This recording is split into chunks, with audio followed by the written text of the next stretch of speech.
¿Cómo están ustedes? Bienvenidos a un nuevo capítulo de Conversando con Mónica. Hoy vamos a hablar de Perú y estamos en contacto con la congresista peruana Ruth Luque, que representa al Bloque Democrático Popular en la oposición, ¿no es cierto?, al gobierno del actual presidente José Gerí. ¿Cómo está, congresista? Muchas gracias por acompañarnos hoy en Conversando con Mónica. Muy buenas tardes, un saludo desde Perú. Quería preguntarle y quería partir preguntando que nos diera como una visión más bien general, porque desde que se van a cumplir ya, prácticamente estamos cercana a la fecha en que se cumpla un mes del estado de excepción en Perú, que se decretó tras la salida de la expresidenta Dina Boluarte el 10 de octubre.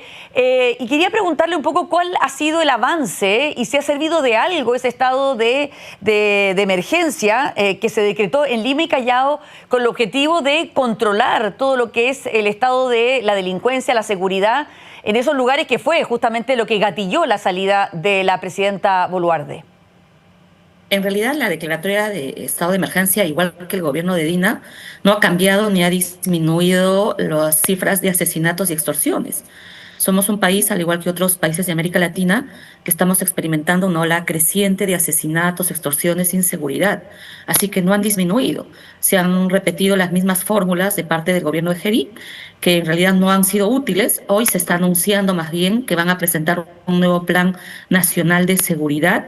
Incluso se está planteando que quieren evaluar que se saque al ejército y se han solicitado facultades legislativas para que ellos puedan legislar extraordinariamente.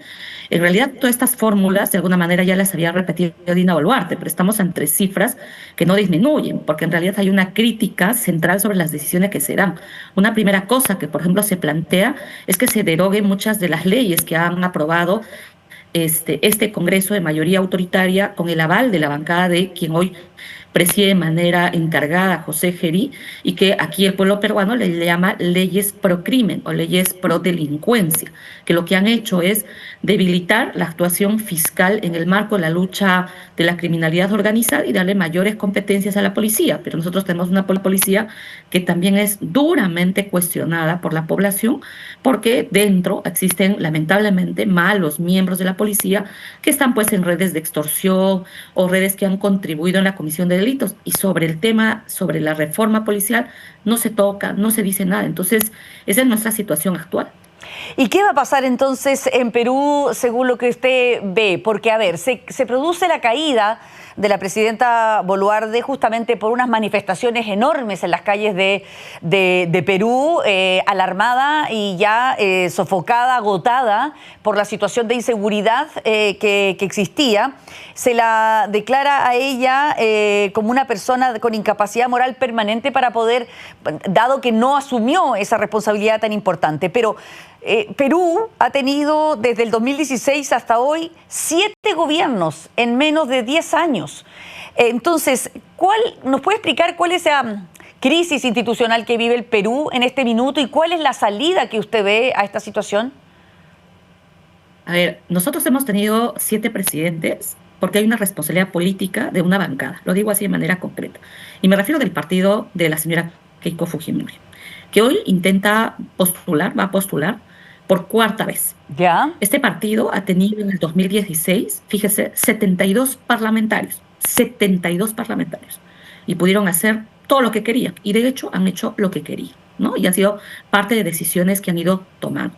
Luego en los siguientes parlamentos, el 2020, también han tenido una participación. Ellos no han dejado de tener poder, y ellos han sido parte de un conjunto de decisiones legislativas en las cuales han impuesto la bicameralidad. Nosotros somos un país donde vamos a retornar a la bicameralidad, una bicameralidad que años más atrás hubo una consulta al pueblo peruano y el pueblo peruano mayoritariamente dijo no.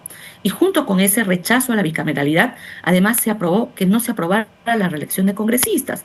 Pero este Congreso, que además donde está Fuerza Popular, ha decidido aprobar el retorno de la bicameralidad, prescindiendo de que esto vaya a una consulta ciudadana, ¿no? Y solamente se ha aprobado con los 87 votos.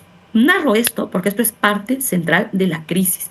Y junto con eso se han aprobado un conjunto de reformas político-electorales muy graves, varias de ellas que han ido orientando a cambiar los cronogramas, han cambiado las lógicas de financiamiento público, se han eliminado las primarias abiertas ciudadanas, que nunca se implementaron, pero prácticamente han quedado como sin efecto en la práctica, han quedado en decisiones simplemente de delegados. Entonces hemos terminado con un listado de más de 37 partidos que van a postular, que es enorme la cédula de votación. Imagínese junto con la bicameralidad impuesta, porque así lo califica la población, con un Senado cuya configuración es todopoderosa, que tiene muchas atribuciones, versus una Cámara de Diputados que está simplemente para presentar iniciativas legislativas. Y en este contexto, lo que se ha roto es algo que decimos el equilibrio de poderes. Tenemos un Congreso que está gobernando, ¿no es cierto? Está gobernando luego de la caída de Pedro Castillo, que ha impuesto la bicameralidad, que además impone este Senado todopoderoso, donde un ejecutivo, una presidencia disminuida. Y esa es la orientación que tenemos. Entonces, ¿cuál es la salida? Para mí hay varias. Una era es que frente a un escenario de alta crisis profunda, ¿no es cierto?, que no viene ahorita, se necesita abrir un proceso, desde mi punto de vista, un proceso que tarde o temprano tiene que ver con la ciudadanía. Si hay una ciudadanía que tiene alto rechazo hacia su Congreso de la República, alto rechazo a una presidenta, en el caso de Dina Boluarte, que es responsable de 50 asesinatos, o sea, en su gobierno se mató 50 peruanos y el Congreso la blindó, no permitió que se le investigara. Entonces, eso sí ha generado una herida profunda en el país y por eso pues el rechazo y la falta de legitimidad que lamentablemente tenemos. Entonces, uno es ese tema que yo planteo, ¿no es cierto?, que es irremediable, que la población tenga en algún momento la posibilidad de decidir varias de estas reformas impuestas, entre ellas la bicameralidad, la necesidad de que se aperture justicia para que se sancione a las personas responsables de estos 50 asesinatos, entre ellos Dina Boluarte y otros altos funcionarios que no pueden quedar en la impunidad, porque como digo, eso es una deuda concreta con miles de pobladores que reclaman constantemente. Y tercero, somos un país donde solo el Congreso ha aprobado más de 50 artículos que han modificado la Constitución. Es decir, han aprobado una nueva Constitución. Estamos hablando de más de 50 artículos. Mónica, más de 50 artículos. Entonces, no hay manera que solamente esto se solucione con cambio de personas. O sea, es irremediable el proceso que la ciudadanía va a tener que tener. Ahí se tendrá que decidir cuál es la mejor manera. Si estamos hablando de un nuevo proceso, ¿no es cierto?, constituyente, destituyente, pero muchas de estas decisiones van a tener que retornar hacia el poder de la ciudadanía, que es el poder soberano. Congresista, pero lo que usted me narra es una situación bastante compleja porque, bueno, requiere un cambio mayor. ¿Esta es la peor crisis institucional del Perú o porque han pasado tantas cosas en su país que uno no sabe muy bien dónde ubicar el episodio que está ocurriendo ahora? Mira, yo creo que si uno revisa en los momentos en los cuales el Perú ha recuperado su democracia, para mí sí es una de las peores crisis, porque además no solo se han quebrado este principio de equilibrio que menciono, y se han cambiado reglas en la manera como se garantiza derechos fundamentales, sino la democracia en sí misma ha perdido sentido. O Claro. sea, la ciudadanía, si uno le pregunta al poblador de Perú, uno va a decir, esta es una dictadura, y la califican como una dictadura parlamentaria. Entonces, es el sentido de democracia, digamos, que creo que es una democracia que no responde a lo que en este momento quisiéramos vivir los peruanos. Además, hay que ubicarla en un contexto de mayor crisis en América Latina, ¿no?, que estamos experimentando además momentos donde se quieren copiar modelos de mano dura frente a una ola de inseguridad. Se repiten fórmulas, ¿no?, autoritarias, Claro. pero que al final esas fórmulas autoritarias hemos visto que no sirven, o sea, al final termina. Ahora incluso en mi país se habla de volver a los jueces sin rostro. Entonces, la responsabilidad de esta crisis, como vuelvo a decir, tiene de responsable a quienes hoy ocupan y controlan la mayoría parlamentaria, y que efectivamente esto que la población dice, dictadura parlamentaria, es algo que está muy calado, y que después el rompimiento de toda lógica de equilibrio, donde la figura del presidente no sirve porque se le puede sacar mañana. O sea, porque Claro, bueno, ya lo hemos visto. Controla. Y además están la mayoría, o sea, entiendo que todos los expresidentes están presos, ¿no? Excepto Sí. Dina Boluarte. Claro, ella está, porque ella pues se le ha blindado. Y aquí la pregunta es por qué se le ha blindado. Dina Boluarte prácticamente ha terminado siendo una figura de títere ante la mayoría parlamentaria. Ella ha encaminado el indulto ilegal de Alberto Fujimori. ella le ha dado más poder a la policía, ella ha aprobado y no ha cuestionado ninguna de estas leyes pro crimen. Ella ha elevado el presupuesto a las Fuerzas Armadas policiales, porque, ojo, en mi país además hay un elemento que poco se discute y se reflexiona políticamente, es que no se trata solo de una coalición político-partidaria, ¿no? Que está dirigida por civiles, sino está en confluencia con el poder militar policial. O sea, porque frente a todas las muertes, tampoco es que algún miembro desde esta institución militar o policial ha cuestionado y Ahora, ha señalado este desgaste que existe hacia la ciudadanía. Ahora, congresista, por lo que usted dice, y aquí la crítica suya es que es el fujimorismo, en el fondo, el que está detrás del poder y haciendo todo esto.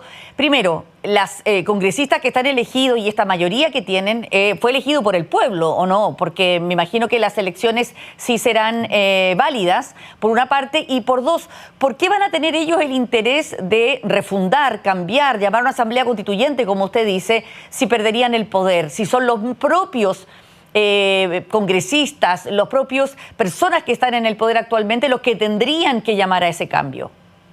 Mira, acá en el Perú, esta mayoría, entre ellas el fujimorismo, le tiene terror a la palabra asamblea constituyente.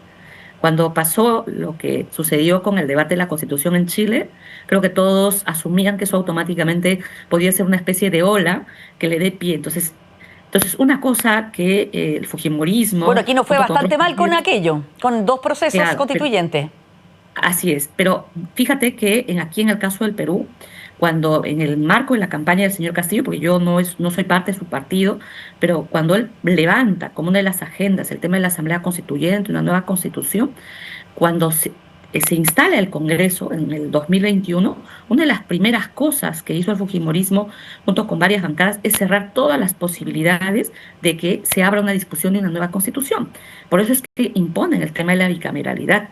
Para que aquí se apruebe una reforma constitucional, tú tienes dos modalidades. Uno, que tú obtengas en dos legislaturas, ¿no es cierto?, los mínimo 87 votos, dos legislaturas diferentes, y si no logras esos 87 votos, tienes que ir a un referéndum o consulta ciudadana. En el caso de la bicameralidad, para ponerte un ejemplo, no hubo una primera votación que no se logra 87 votos, estuvo guardada un poco más de 5 meses hasta conseguir los 87 votos exactos, y lo mismo sucedió para la segunda votación. Entonces, estamos, digamos, ante una lógica en la cual se usa la representación y se recurre al instrumento legal para seguir manteniendo el statu quo y para seguir imponiendo reglas.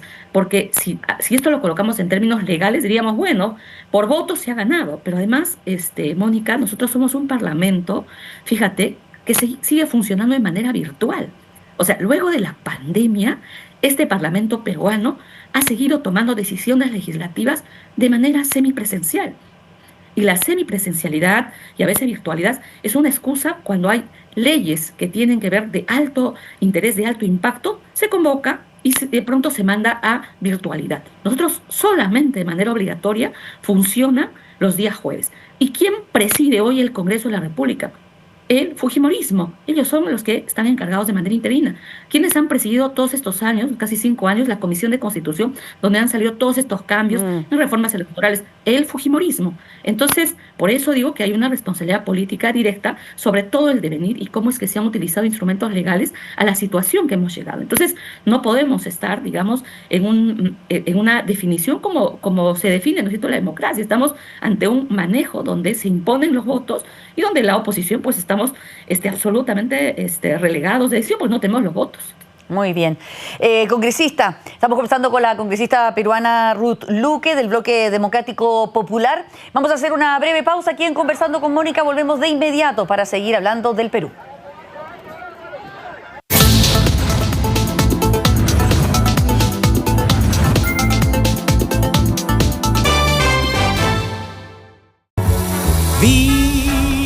Very, very extraordinary. E is even more than anyone that you adore can love.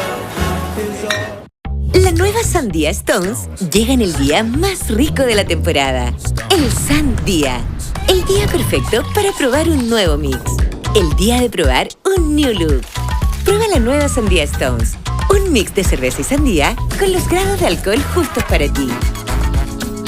Stones, expertos en mix. ¡Gol! 1-0. ¡Listo! Ya me pagaron. ¿Pero cómo? Se llevan 10 minutos y van 1-0. Epic Bet. Con el pago anticipado épico, si tu equipo se adelanta con un gol, ganas. A ver, espera. Si empatan o Da pierden, lo mismo. Si ya te pagaron. A mí todavía nada y pagan al 2-0. Ya no se juega así. En Epic Bet, con un solo gol de ventaja, ya ganaste. ¿viste? Ahora ya sabes dónde hay que jugar. En Epic Bet. Descubre el pago anticipado épico. epicbet.com. La nueva forma de ganar. La nueva sandía Stones llega en el día más rico de la temporada, el Sandía. El día perfecto para probar un nuevo mix. El día de probar un new look. Prueba la nueva sandía Stones, un mix de cerveza y sandía con los grados de alcohol justos para ti. Stones, expertos en mix. ¡Gol! 1-0. ¡Listo! Ya me pagaron. ¿Pero cómo? Se llevan 10 minutos y van 1-0. Epic Bet. Con el pago anticipado épico, si tu equipo se adelanta con un gol, ganas. A ver, espera. Si empatan o Da pierden, lo mismo. Si ya te pagaron. A mí todavía nada y pagan al 2-0. Ya no se juega así. En Epic Bet, con un solo gol de ventaja, ya ganaste. ¿viste? Ahora ya sabes dónde hay que jugar. En Epic Bet. Descubre el pago anticipado épico. epicbet.com. La nueva forma de ganar. Los sabores de la amistad de Campanario hacen que cada plan con amigos tenga su propio sabor. Con un rico pisco sour, empezó el plan de viajar juntos. Y el nuevo Campanario menta jengibre sour le da un toque refrescante a una tarde de juegos con amigos. Campanario, los sabores de la amistad. Existe un blend de Mistral añejado en roble para cada momento. Momentos intensos. Momentos refrescantes. Y momentos dulces. Mistral Blends, para esos momentos añejados en roble. Los sabores de la amistad de Campanario hacen que cada plan con amigos tenga su propio sabor. Con un rico pisco sour, empezó el plan de viajar juntos. Y el nuevo Campanario menta jengibre sour le da un toque refrescante a una tarde de juegos con amigos. Campanario, los sabores de la amistad. ¡Gol! 1-0. ¡Listo! Ya me pagaron. ¿Pero cómo? Se llevan 10 minutos y van 1-0. Epic Bet. Con el pago anticipado épico, si tu equipo se adelanta con un gol, ganas. A ver, espera. Si empatan o Da pierden, lo mismo. Si ya te pagaron. A mí todavía nada y pagan al 2-0. Ya no se juega así. En Epic Bet, con un solo gol de ventaja, ya ganaste. ¿viste? Ahora ya sabes dónde hay que jugar. En Epic Bet. Descubre el pago anticipado épico. epicbet.com. La nueva forma de ganar. Nuevo Dona Luna, un nuevo cóctel de vino que parece vino, pero es más refrescante.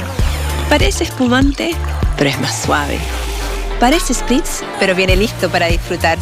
Nuevo Dona Luna.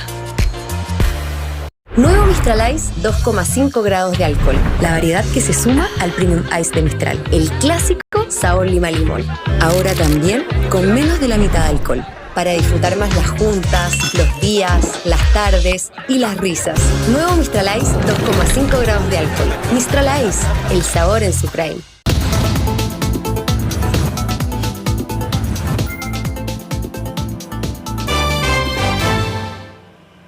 Seguimos aquí en Conversando con Mónica, hoy analizando la grave crisis institucional que se vive en el Perú, un país vecino que nos interesa muchísimo lo que ocurre en ese país. Por eso estamos hablando con la congresista peruana Ruth Luque, del Bloque Democrático Popular, que es la oposición al actual gobierno del presidente José Gerí.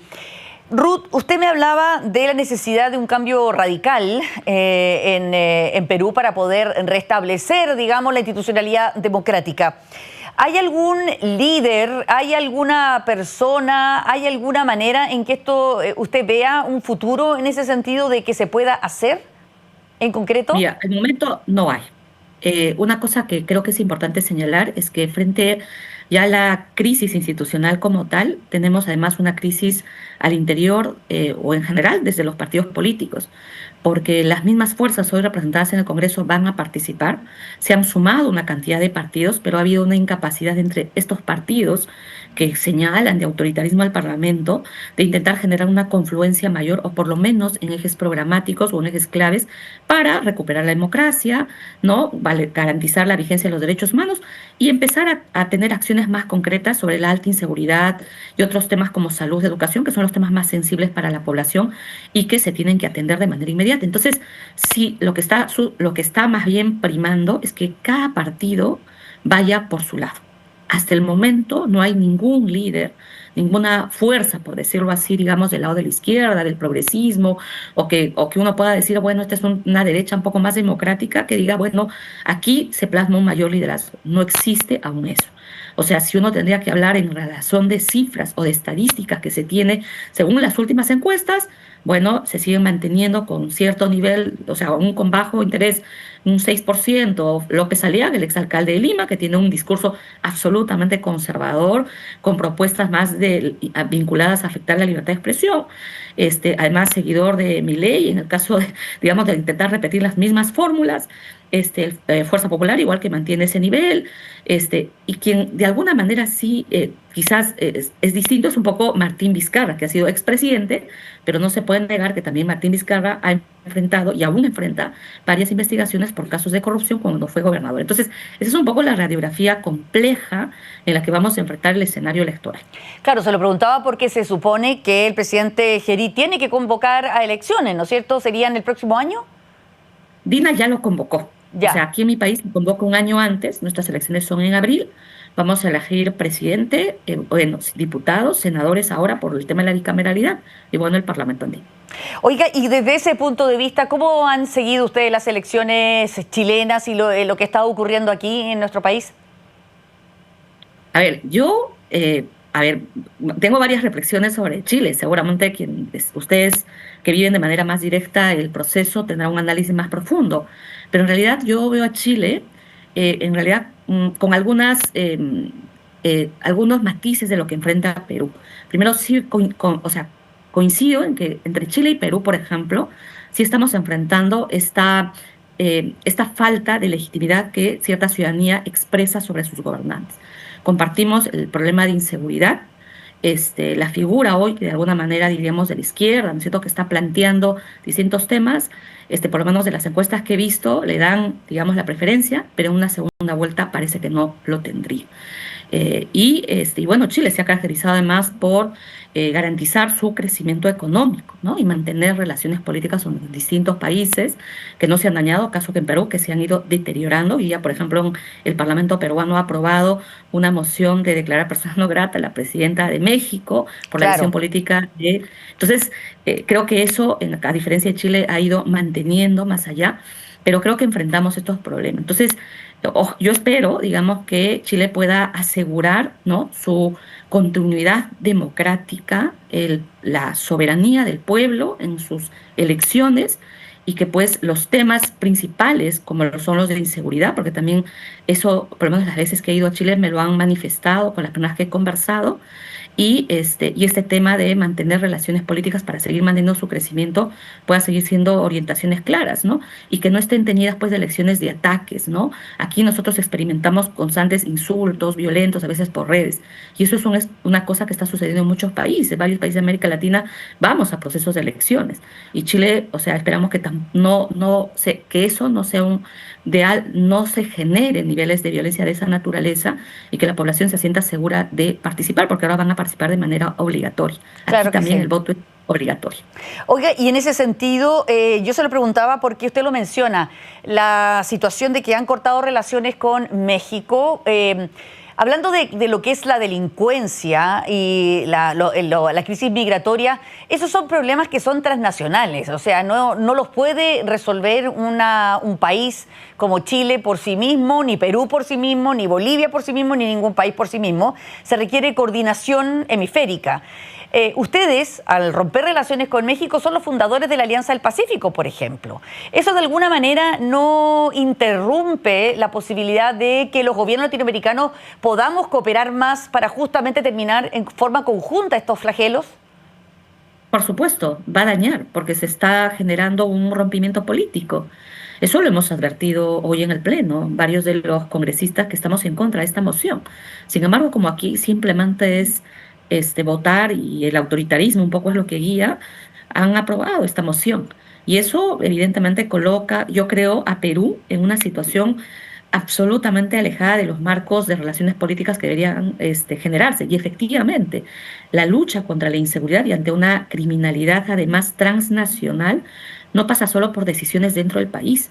Más bien se requiere mucho más relación y empezar a confluir cómo cuidamos, ¿no es cierto?, no solamente a nuestros connacionales, sino también a quienes migran, a quienes están de distintos países, establecen relaciones comerciales, económicas, etcétera. Pero eso es algo que no se ha hecho en América Latina. O sea, Perú, desde Dina Boluarte y ahora con Geri, han roto relaciones con Colombia, han roto relaciones con México. ¿Y por qué lo han hecho? Simplemente porque son países que han cuestionado la salida de Pedro Castillo, han llamado la atención sobre la manera como se está manejando la justicia. Entonces, solo por eso, entonces empiezan a cuestionar la soberanía de otros países. Y hoy en el Congreso se han dicho frases realmente irreproducibles, inclusive diciendo de que el gobierno de México hace una especie de protección a narcotraficantes. Me parece de verdad un horror en sentido político, y entonces eso creo que dista mucho de lo que por lo menos yo como peruana y como representante, digamos, de la población que me ha elegido, no me representa nada de esta decisión. O sea, hace más bien más diálogo político y haría más bien mucha, no es cierta, necesidad de que incluso entre parlamentarios de distintos países estemos debatiendo cómo fortalecer nuestros marcos legales en medio de un solo problema que estamos enfrentando, que es la alta inseguridad, porque eso es lo que estamos enfrentando hoy en este momento. Y en ese sentido, ¿qué le parece a usted que de alguna manera, lo que también quería terminar de preguntarle es, si la situación política, las manifestaciones que vemos en las calles en Perú, producto de la situación de inseguridad, ¿ha afectado la economía peruana? ¿Cómo marcha eso? ¿Cuáles son las otras demandas del pueblo peruano en esta situación de crisis? Lamentablemente, las protestas, cuando se han cuestionado al régimen de Dina o se cuestionan al régimen de Geri, han sido duramente reprimidas, duramente. En el régimen de Dina Boluarte, 50 muertos, más de 1000 heridos, varios con una discapacidad, y en el régimen de Geri tenemos una persona muerta, un joven que tiene el cráneo destrozado, y varias otras personas heridas. Entonces, la línea ha sido la criminalización. Y, ¿sabes, Mónica? Eso creo que es una cosa común que también atraviesan gobiernos como los de Milei, ¿no es cierto?, como los de Noboa, en el caso de Ecuador, cuando la población empieza a cuestionar el manejo autoritario del gobierno y empieza a ver afectados derechos claves que la ciudadanía considera. Entonces, la represión y la criminalización ha sido una fórmula en la cual se ha recurrido. Entonces, eso, digamos, ha hecho imposible que se aborden estos temas estructurales de fondo, los de democracia misma, que en mi opinión terminan siendo el tema central de toda esta crisis y de cómo esto se recupera y se sostiene. Esa ha sido la manera, y claro, no hay una responsabilidad política, no existe, o sea, no ha habido manera con que un ministro, ¿no es cierto?, un alto funcionario, el gobierno responda por estas muertes. No ha habido nada, lo que ha habido es blindaje, ha habido que no se investigue, se han negado las posibilidades de investigación hacia Dina Boluarte en el caso del Congreso, y tenemos además un cuestionamiento en el sistema de justicia, porque además, en medio de eso, más bien se han presentado denuncias constitucionales contra fiscales que han investigado altos funcionarios. Los han sacado. O sea, la fiscal de la Nación que investigaba a Dina Boluarte, investigaba a otro congresista, la ha sacado. Y ahora pende para una posible inhabilitación con una denuncia que ha caminado de manera acelerada en el Congreso. O sea, esa es, digamos, la situación en la que estamos. Por eso hablo yo de un Congreso con una mayoría autoritaria, con una mayoría que controla, porque el Congreso es el que termina definiendo las denuncias constitucionales, las inhabilitaciones, y pueden descabezar a quien quieran. Muy bien, muchísimas gracias a la congresista peruana Ruth Luque del Bloque Democrático Popular por conversar con nosotros y darnos su visión de lo que está ocurriendo y de la crisis institucional que se vive en el Perú. Vamos a seguir muy pendientes porque el 21 de octubre, es decir, el 21 de noviembre, ¿no?, tendría que terminaría el decreto de estado de emergencia, y vamos a ver cuáles son las siguientes medidas del presidente José Geri en ese sentido, o cómo se puede buscar una salida a esta crisis. Muchísimas gracias y que esté muy bien. Gracias, Mónica. Muchas gracias. Bueno, ahí estaba entonces esta conversación con la congresista peruana Ruth Luque del Bloque Democrático Popular. Como siempre, muchísimas gracias por habernos acompañado en una nueva Conversando con Mónica.